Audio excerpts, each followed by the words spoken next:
Normal. Normal is good. Normal protects us. But when someone begins to break social norms, they start a dangerous path.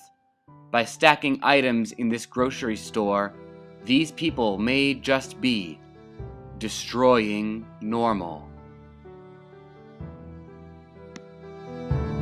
Hello, my name's Dr. Mitchell, and I'm a psychologist, a very real psychologist.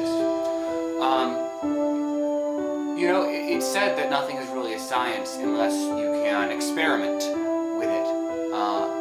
Now, psychology certainly is a science, and some of the experiments in psychology are notorious for being immoral. So, when we started this, we knew about some of the concerns.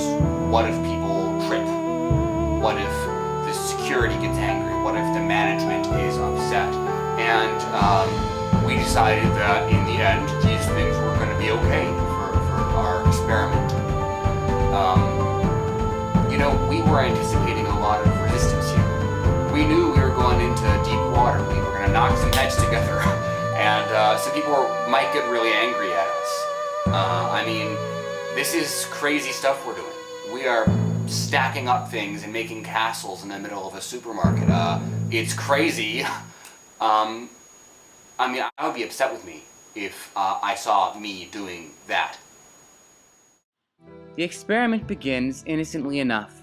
Both test subjects take objects off of the shelves and place them on the ground, creating towers, castles, and walls.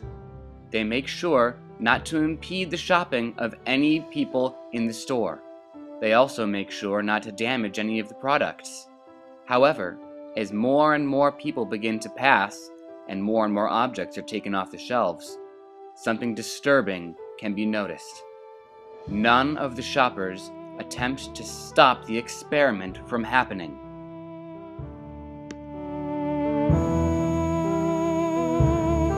We could not have expected this.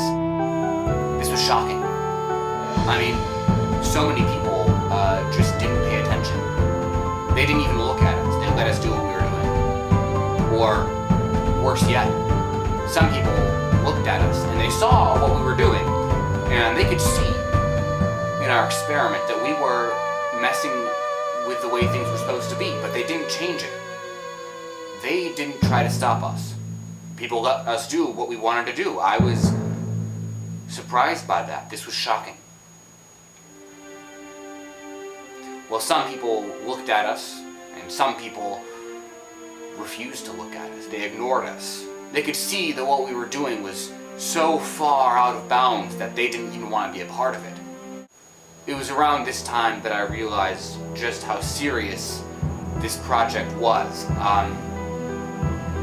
It was too dangerous to continue. We couldn't continue the project because it was getting so immoral. We had to consider the safety of the community and the safety of our test subjects, so I shut it down.